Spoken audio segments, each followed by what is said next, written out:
ॐ भूर्भुवः स्वः तत्सवितुर्वरेण्यं भर्गो देवस्य धीमहि धियो यो नः प्रचोदयात्।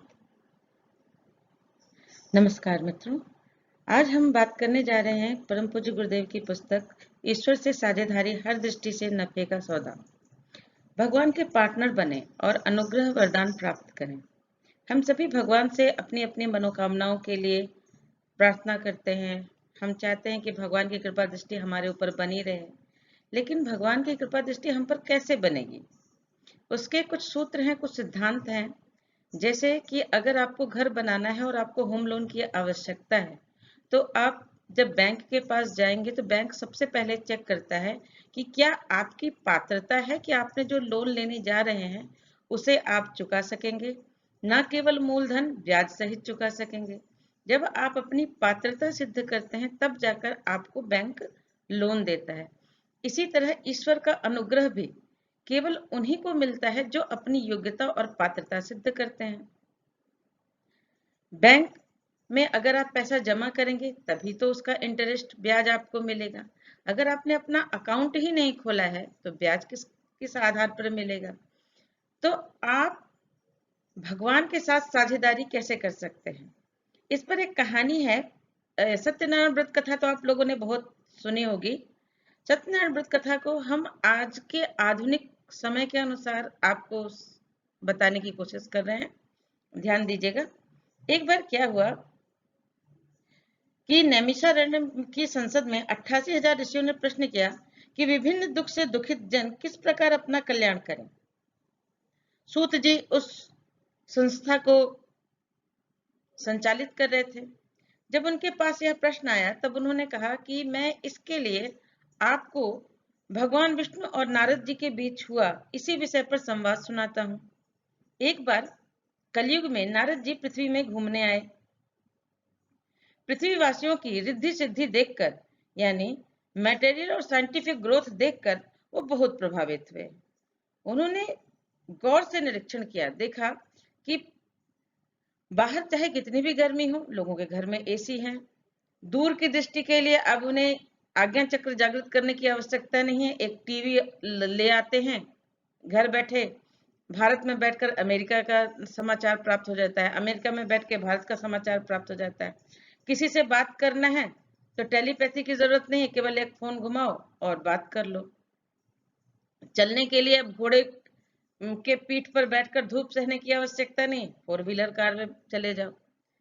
इतना सब कुछ सुख सुविधा देखकर नारद जी ने कहा, वाह भगवान, आपने इंसान को बुद्धि दी थी, लेकिन उस बुद्धि ने, इंसान ने अपने लिए कितने ऐशो आराम सुख सुविधा जुटा रखी है। जब सृष्टि का आरंभ हुआ था तो भगवान ने समस्त जीवों में मनुष्य को एकमात्र बुद्धि दी थी। समस्त जीव पाषाण युग से अभी तक वैसे ही हैं, केवल एक मनुष्य है जिसने पाषाण युग से अब तक काफी तरक्की कर ली है। अब उन्होंने निश्चय कर लिया कि समस्त जीवों में केवल मनुष्य ही सबसे ज्यादा सुखी है। लेकिन उनका मन बोला कि ठहरो, पहले बाहर तो मैंने देख लिया ये कि बहुत आनंद है, चमक दमक है, मैं इनके भीतर जाकर देखता हूँ कि इनके हृदय में क्या चल रहा है। जब उन्होंने हृदय देखा तो नारद जी को बड़ा दुख हुआ कि अरे, बाहर से अमीर दिखने वाला व्यक्ति भीतर से बहुत कंगाल और दुखी था। गाड़ी चलाने वाला गाड़ी तो चलाना जानता है, मन चलाना नहीं जानता, मन को नियंत्रण करना नहीं जानता। कठिन विषयों को स्कूल कॉलेज में पढ़ाने वालों को स्वयं के विषय का ज्ञान नहीं है। दूसरे विषयों पे पीएचडी करने वाले स्वयं के बारे में ग्रेजुएट तक नहीं है। बाहर एसी चल रही है लेकिन मन और हृदय दिमाग उबल रहा है। रिश्ते कटु हैं। सेल्फी में अपना बाह्य चेहरा तो लोग देख रहे हैं, लेकिन अंदर जो सेल्फ है, जो स्वयं है, जो आत्मा है, उसके बारे में किसी को ज्ञान ही नहीं है। हर कोई किसी न किसी कष्ट परेशानी से जूझ रहा है। हॉस्पिटल बीमारियों से भरे हुए हैं, बीमार मरीजों से भरे हुए हैं, बड़े दुखी हुए। दयालु नारद जी ने मनुष्य के भीतर को सुखी करने का उपाय भगवान विष्णु से पूछा। उन्होंने कहा कि मनुष्य की बुद्धि ने जब बाहर इतनी सुख सुविधा जुटा ली है तो भीतर भी तो सुखी होने का उपाय होना चाहिए उनके पास। वो भगवान विष्णु के पास गए। भगवान विष्णु ने कहा कि भाई उपाय तो बड़ा सिंपल है, लेकिन यदि वो ये उपाय अपनाना चाहे तो। बोले कैसा उपाय प्रभु? बोले युग युगांतर तक जिसने भी मुझे अपना साझेदार बनाया, अपना पार्टनर बनाया, मैंने हमेशा उसकी सहायता की। चाहे तुम अर्जुन को देख लो, अर्जुन ने मुझे समर्पण किया, मेरे लिए कार्य किया, मैंने भी उसके लिए कार्य किया। द्रौपदी ने मेरे लिए कार्य किया, मेरी साझेदार बनी, आराधना में जुटी, मैंने भी उसका कार्य किया। वैसे ही तुम सबको जाओ और इस भगवान के साथ साझेदारी हर दृष्टि से नफे का सौदा है, ये जाकर लोगों को बताओ। यदि लोग ये कर सकते हैं तो बहुत अच्छी बात है। नारद जी ने कहा कि प्रभु मैं ये चाहता हूं कि कैसे लोगों को बताना है, एक बार आप मुझे दिखा दें, मैं वही विधि अपना लूंगा और लोगों को बता दूंगा। नारायण ने कहा ठीक है नारद, तुम मेरे भक्त हो, मैं तुम्हारा ख्याल रखता हूं। मैं तुम्हारी खुशी के लिए लोगों को सुखी होने का यह तरीका बताता हूं। सबसे पहले वो ब्राह्मण, एक बूढ़ा भिखारी ब्राह्मण था, उसके पास बूढ़े ब्राह्मण का वेश रखकर नारायण पहुंच गए। उस भिखारी ब्राह्मण ने दूसरे बूढ़े ब्राह्मण से पूछा कि भाई तुम यहाँ नए लगते हो? बोले हाँ मैं नया लगता हूँ। लेकिन बोले तुम तो बहुत खुश लगते हो। बोले हाँ मैं बहुत खुश हूँ। बोले मेरे जीवन में तो दुख ही दुख है। बूढ़े ब्राह्मण के वेश में आए नारायण ने कहा कि तुम भगवान के साथ साझेदार नहीं हो, इसलिए तुम दुखी हो। मैं भगवान के साथ साझेदारी करता हूँ, इसलिए मैं सुखी हूँ। बोले मेरे पास क्या है ऐसा जो मैं भगवान के साथ साझेदारी कर सकता हूँ? नारायण ने कहा कि जहां समस्या है वहीं समाधान है। तुम्हारे पास कुछ न कुछ तो ऐसा होगा जिसको तुम अर्पित कर सकते हो, अपनी भावनाएं अर्पित कर सकते हो। जो कुछ तुम्हें भीख में मिलता है उसका एक अंश अर्पित कर सकते हो। तुम भगवान के साझेदार तो बनो, तब तो तुम्हें फायदा होगा। उस बूढ़े ब्राह्मण की बात सुनकर इस भिखारी ब्राह्मण ने सोचा कि बात तो सही है, मैं कुछ न कुछ तो कर ही सकता हूँ। पुरखों से मेरे माता पिता ने मुझे बचपन से बहुत सारा ज्ञान पढ़ाया, लेकिन मैंने उस ज्ञान का कोई उपयोग नहीं किया। मुझे कोई अच्छा रोजगार नहीं मिला, मैं भीख मांग रहा हूँ। क्यों ना मैं ऐसा कार्य करता हूँ कि जितना ज्ञान मुझे है मैं कम से कम उतना ज्ञान तो लोगों को दे ही सकता हूँ। साथ में आज से जो भी भीख में मिलेगा उसका कुछ अंश मैं अपने से भी ज्यादा गरीब दरिद्र को भोजन कराऊंगा। ऐसा निश्चय करके उसने भगवान के साथ साझेदारी का अपना मंतव्य व्यक्त कर दिया। बोला भगवान मैं आज से आपके साथ साझेदार बनना चाहता हूँ। आपके लिए पूर्ण समर्पण से, आपके लिए अपनी कमाई का एक अंश, अपने ज्ञान का एक अंश, अपने जीवन का एक अंश लोकहित लगाऊंगा। आपकी बनाई सृष्टि को संवारने का कार्य करूंगा। पहले भिखारी स्वयं के पेट के लिए भीख मांगता था, लेकिन उसने उस दिन संकल्प लिया कि आज से भगवान मेरा हिस्सेदार है। जो भी मिलेगा उसका एक अंश उन्हें ईमानदारी सत्यनिष्ठा से दूंगा और लोक कल्याण में लगाऊंगा। रोज की अपेक्षा आज उसे दुगना भीख मिला। उसने सत्य पालन करते हुए भगवान के हिस्से से पूजन कर लोक कल्याण हेतु एक और उससे भी ज्यादा दरिद्र अपंग व्यक्ति था, उसे उसने भोजन कराया और साथ ही उसे भी धर्म का उपदेश दिया। आसपास जिस जगह पर वो रहता था वहां पर झुग्गी झोपड़ी थी, तो वो शाम को जब वो लौटता भीख मांगकर, तो शाम को वहां के आसपास के बच्चों को बुलाता, उन्हें धर्म की शिक्षा देता जो उसे बचपन में मिली हुई थी। इस तरह जब लोग उसका धर्म उपदेश सुनते तो बड़े प्रभावित होते, उसके जीवन में सत्य भी आ गया था। धीरे धीरे लोग उसको दक्षिणा देने लग गए। अब उसे भीख मांगने की जरूरत नहीं पड़ती। वो सुबह से शाम तक कथा वाचन करता, लोगों को धर्म ज्ञान देता, लोगों की समस्याओं को सुलझाता। उसकी समृद्धि देखकर एक लकड़हारे ने पूछा कि भाई तुम तो भिखारी थे, ऐसा तुमने क्या किया कि तुम्हारे लोग आजकल तुम्हारा सम्मान करते हैं, जो तुम्हें दुत्कारते थे आज तुम्हें पूजते हैं, बताओ तुमने ऐसा क्या किया? तो उस भिखारी ब्राह्मण, जो पहले भिखारी था आज पंडित बन चुका था, उसने कहा कि भाई पहले मैं अपने लिए जीता था, केवल अपनी सुख सुविधा के लिए केंद्रित था। मैंने भगवान के साथ साझेदारी नहीं की थी, इसलिए दुखी था। जिस दिन से मैंने भगवान का साझेदार बना, मेरे जीवन में सुख ही सुख है। तुम भी अपने जीवन का पार्टनर भगवान को बना लो, भगवान के साझेदार बन जाओ, तुम्हारा भी कल्याण होगा। तुम जो भी लकड़ी बेचो आज से, उसके कम से कम 2% लोगों के, गरीबों को खिलाने में लगाओ, लोगों की मदद करने में लगाओ, जो कुछ कर सकते हो। लोग, बस तुम अपने मन से भगवान के पार्टनर बन जाओ और जो कुछ कर सकते हो उसको अच्छा करने की कोशिश करो। लकड़हारे ने संकल्प लिया उसके सामने और कहा कि आज से मेरी जो भी कमाई होगी उसके 2% पार्टनर मैं भगवान को बनाता हूँ।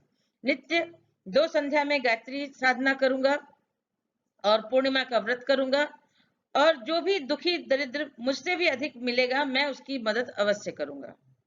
उस लकड़हारे ने प्रेरणा लेकर उसने कहा 2% क्या बनाऊं, मैं भगवान को अब 10% ही बनाऊंगा। और उसने क्या किया, लकड़ी काटी और ले जाकर बेचा। उस दिन उसकी लकड़ियों को उसके अच्छे दाम मिले। उसने 10% सोचा वो क्या करे। एक बच्चा पढ़ने के लिए किताब नहीं थी, पापा से जिद कर रहा था उसके पास, तो उसने देखा कि मेरे पास 10% तो मुझे खर्च करना ही है, क्यों ना मैं इसके लिए एक कॉपी पेन दे दूं। उसने खरीदा और उस बच्चे को दे दिया, बोला बच्चा पढ़ लो। अब ऐसे करते करते वो लोगों की मदद करने लगा, जहां पर भी भंडारा लगता वहां दान देता, मतलब इस तरह से उसकी मदद का सिलसिला चलने लगा। धीरे धीरे उसने लकड़ियों के फर्नीचर बनाने का काम शुरू कर दिया और एक अच्छा कुशल व्यवसायी बन गया। उसकी बुद्धि चलने लगी। अब वो सोचता कि मैं तो उस ब्राह्मण की तरह धर्म उपदेश दे नहीं सकता, तो क्यों ना मैं धर्म उपदेश की जो पुस्तकें हैं, अच्छे साहित्य हैं, उनको प्रिंट करवा कर लोगों को बांट दूं। जो मैं बोल नहीं सकता, कम से कम मैं दे दूंगा तो कोई तो पढ़ेगा। उसने ऐसे करने लगा। इस तरह वो भी बहुत समृद्ध बन गया, धन धान्य से संपन्न बना। राजा ने जब देखा कि एक लकड़हारा जो पहले बड़ा गरीब था, आजकल बहुत अमीर हो गया है, लोगों को भंडारा खिलाता है, लोगों की मदद करता है, क्या राज है? राजा ने उस ब्राह्मण से पूछा। ब्राह्मण ने राजा ने उस लकड़हारे से पूछा। लकड़हारे ने उसे ब्राह्मण से भी मिलवाया और स्वयं भी अपने जीवन का सारा ईश्वर के साथ साझेदारी का पूरा सिस्टम समझाया। राजा ने कहा, मैं भी लोक कल्याण हेतु संकल्प लेता हूं, मैं भी अपने राज्य के 10% लोकहित लगाऊंगा। राजा ने ऐसा करना शुरू कर दिया। राजा को भी फल प्राप्त हुआ और उसको पुत्र प्राप्त हुआ, धन धान से संपन्न हुआ। लेकिन उसी के राज्य में एक कुटिल वैश्य रहता था, जो बुद्धि से कुटिल था। उसने देखा कि राजा जो निसंतान था, उसके यहाँ संतान हुई, तो कैसे? उसने राजा से पूछा कि क्या आपने किया, ऐसा क्या किया कि आप सुखी हो गए? राजा ने बताया, भाई, कि मैंने ब्राह्मण और लकड़हारे की तरह भगवान के साथ पार्टनरशिप की है, जिसके कारण मेरा जीवन में आनंद आया, खुशियां लौट आई हैं। उसने कहा कि संतान तो मेरे पास भी नहीं है, लेकिन मुझे पुत्री की इच्छा है। यदि मेरे घर में एक पुत्री पैदा हुई तो मैं संकल्प लेता हूं कि मैं भी भगवान के साथ पार्टनरशिप करूंगा, लेकिन मैं व्यापारी हूं, पहले मुझे फायदा मिलेगा तब मैं भगवान के साथ पार्टनरशिप का हिस्सा दूंगा। भगवान अंतर्यामी थे। भगवान ने कहा, देखते हैं भाई ये क्या करता है। उसने कहा कि वो गया और अपनी पत्नी को सब कुछ बताया। पत्नी ने भी संकल्प पूर्वक गायत्री संध्या करना शुरू कर दिया, पूर्णिमा व्रत करना शुरू कर दिया और आनंद से रहने लगी। तभी उनके घर में एक सुंदर सी पुत्री का जन्म हुआ। पुत्री के जन्म के बाद उसकी पत्नी ने कहा कि भाई, तुमने भगवान के साथ साझेदारी करने की बात करी थी, अब कुटिल वैश्य बोला, कोई बात नहीं, अभी नहीं, जब बेटी का विवाह होगा तब करूंगा, तब 10 नहीं बल्कि 20% की साझेदारी कर दूंगा, तो जो भी होगा डबल दे दूंगा, तो जल्दी हो जाएगा। वह व्यक्ति कुटिल था। लड़की बड़ी हुई, लड़की का विवाह हो गया, लेकिन उसने भगवान के साथ किया हुआ अपना वादा पूरा नहीं किया, बल्कि वो तो सत्य को धारण करने की जगह असत्य का ही पालन करता रहा। अब भगवान जैसे मदद करता है, वैसे ही दंड भी भगवान की अवज्ञा पर मिलता है, दंड तो मिलना ही था। यही वैश्य के साथ हुआ। झूठे चोरी के आरोप में वह जेल चला गया। इधर घर का सामान चोरी होने से पत्नी और बेटी भी दुखित हो गए। बेटी जिस घर में मजदूरी करने लगी थी, उसने उस घर में सुखी होने का कल्याण मार्ग देखा। वहां पर एक ब्राह्मण देवता वही बात बता रहे थे कि भाई, अपनी भगवान के साथ साझेदारी हर दृष्टि से नफे का सौदा है। भगवान के साथ साझेदारी करिए, एक अंश समय दान, अंशदान कीजिए, अपनी कमाई और सेवा शुश्रूषा से पूरे समाज का उत्थान करिए। उस लड़की को यह बात भा गई। उस लड़की ने भी व्रत करना शुरू कर दिया, दोनों समय में गायत्री संध्या शुरू कर दिया, और वो जो भी उसको अपनी जॉब से कमाई मिली, उसका उसने एक अंश लोकहित लगाना शुरू कर दिया। इनके माँ को भी बताया, माँ को स्मरण होया, माँ ने क्षमा मांगी और उसने कहा अगर मेरे पति वापस आ जाएंगे तो मैं उन्हें उनके कर्तव्य को बोध कराऊंगी और उन्हें पुनः धर्म मार्ग पर लाऊंगी। माँ बेटी के पुण्य प्रताप से वैश्य जेल से मुक्त हो गया। धन को नौका से लेकर वापस आ रहा था तो भगवान ने उसकी परीक्षा दंडी स्वामी बनकर ली। भगवान ने देखा कि देखो ये जेल गया था, इसको सद्बुद्धि मिली या नहीं मिली। उसने पूछा, भगवान एक दंडी स्वामी बनकर रास्ते में बैठ गए। उस वैश्य ने उनको प्रणाम किया तो दंडी स्वामी ने कहा कि भाई, तुमने भगवान के साथ साझेदारी करने का वचन दिया था कि बेटी का विवाह हो जाएगा तो तुम साझेदारी का नियम निभाओगे, लोक कल्याण हित अंशदान समय दान लगाओगे, लेकिन तुमने तो अपना वचन पूरा नहीं किया।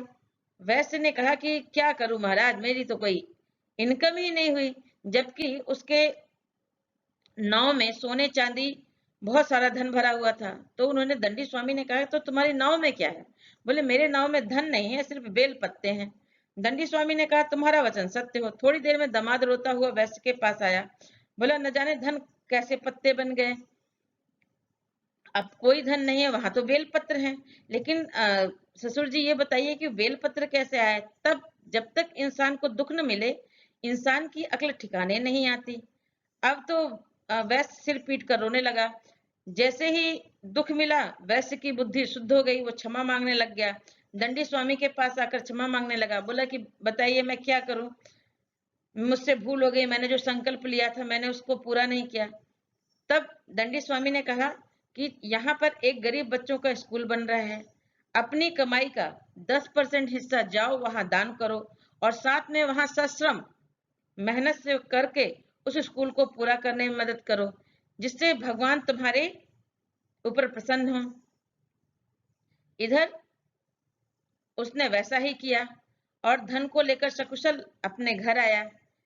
माँ बेटी ने जब खबर सुनी कि भाई ससुर जी और दामाद जी आ गए हैं, तो जो संकल्प उन लोगों ने लिया था कि हम भी सत्य को पालन करेंगे, समयदान अंशदान करेंगे, जैसा ही सुख के दिन आए, कहते हैं ना दुख में सुमिरन सब करे, सुख में करे न कोई, जो दुख में सुमिरन करे, जो सुख में सुमिरन करे तो दुख काहे को होए, ऐसा ही हुआ। सुख में आते ही पुनः सब लोग भूल गए। फिर क्या हुआ कि खबर आई कि उनका दामाद जल में डूब रहा है। तब जैसे ही दुख आया, फिर उन्हें अपने संकल्प याद आए, उन्होंने ईश्वर से क्षमा मांगी और इस तरह उनके दामाद का जीवन बच गया। सब घर में सुख शांति हुई। हम उन लोगों ने सब परिवार संकल्प लिया कि हम स्वयं ईश्वर के साथ साझेदारी निभाएंगे, साथ ही औरों को भी प्रेरित करेंगे। इस तरह उनके जीवन में सुख शांति आ गई। हम सभी भी अगर भगवान के लिए संकल्पित होते हैं तो हमें यह मान के चलना चाहिए कि भगवान ने जो हमें जीवन दिया है, इस जीवन के लिए हम उसका आभार व्यक्त करें, साथ में इस जीवन की उपयोगिता को भी सार्थक करें, भगवान के लिए भी कुछ कार्य करें। अध्यात्म वह प्रकाश है जिसकी रोशनी में आपको अपनी जीवन की समस्त समस्याओं का समाधान मिलता है।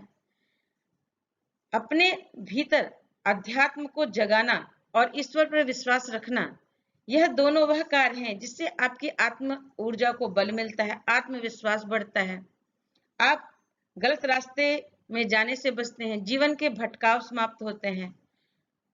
तो इस पुस्तक को ईश्वर के से साझेदारी हर दृष्टि से नफे का सौदा परम पूज्य गुरुदेव पंडित श्री राम शर्मा आचार्य जी ने लिखा है। इसे आप लोग अवश्य पढ़िए और ईश्वर से साझेदारी के नियम को समझिए। साधक जब समर्पण करता है तो वह सूर्य की तरह सदृश बन जाता है। जिस तरह समिधा जब यज्ञ कुंड में प्रवेश करती है तो वह अग्निवत प्रकाशित हो जाती है, इसी तरह जब साधक सूर्य में समर्पित होता है तो वह भी सूर्यवत प्रकाशित हो जाता है। गायत्री मंत्र भी कहता है कि उस प्राण स्वरूप, दुख नाशक, सुख स्वरूप, श्रेष्ठ, तेजस्वी, पाप नाशक, देव स्वरूप परमात्मा को हम अपनी अंतरम आत्मा में धारण करते हैं, अर्थात उस परमात्मा के जैसे हम बनने का प्रयास करेंगे। राजा का बेटा राजा होता है, ईश्वर का बेटा ईश्वर का होता है। अगर हम नर से नारायण बनने के मार्ग में आगे बढ़ना चाहते हैं, अपने जीवन के समस्त कष्टों से मुक्ति चाहते हैं, तो ईश्वर के साथ साझेदारी कीजिए। आज जब आप ईश्वर के लिए कार्य करेंगे, लोक कल्याण के कार्य करेंगे, जैसा बोएंगे वैसा ही काटेंगे। आप दूसरों को खुशी बांटेंगे तो वो खुशी आप तक ही लौट कर आएगी। आप दूसरों की मदद करेंगे, वह मदद आप तक ही लौट कर आएगी। यह ब्रह्म सत्य है। यह सृष्टि का कण कण एक दूसरे से जुड़ा हुआ है। तो आइए ईश्वर से साझेदारी का हर दृष्टि से नफे का सौदा सिस्टम समझिए और लोगों को भी इसके लिए प्रेरित कीजिए।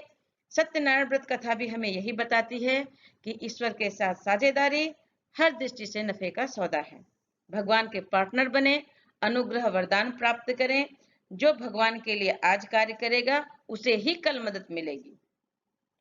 द्रौपदी को मदद मिली, क्यों? क्योंकि द्रौपदी ने बिना भोजन गरीबों को, असहायों को कराए वो नहीं खाती थी, लोगों की यथासंभव मदद करती थी। एक बार एक संत के वस्त्र पानी में बह गए थे तो उसने अपने नवीन वस्त्र को आधा फाड़ कर दे दिया। भगवान कृष्ण की उंगली कटी तो उसने अपनी चुन्नी फाड़ के उनको लगा दिया। कभी भी वो दान पुण्य में कभी भी पीछे नहीं हटती थी। इसीलिए जब उसके साथ अशुभ घट रहा था चीरहरण के वक्त, तो जब उसने भगवान को का आवाहन किया तो वही पुण्य उसे वापस में मिला। जब भगवान के साथ आपने साझेदारी की होगी तो भगवान की मदद आपको हर समय, हर कठिन वक्त में अवश्य मिलेगी। ऐसा मेरा पूर्ण विश्वास है, ऐसा मेरा अनुभव, मेरे जीवन का अनुभव भी है। मेरे जैसे हजारों लोगों का यह अनुभव है कि जो जो भगवान के साथ साझेदारी कर रहे हैं वो हर दृष्टि से नफे में हैं, सुखी हैं, आनंदित हैं, प्रसन्नचित्त हैं। इस बात के साथ मैं अपनी बात समाप्त करती हूँ। ओम शांति, ओम शांति, ओम शांति।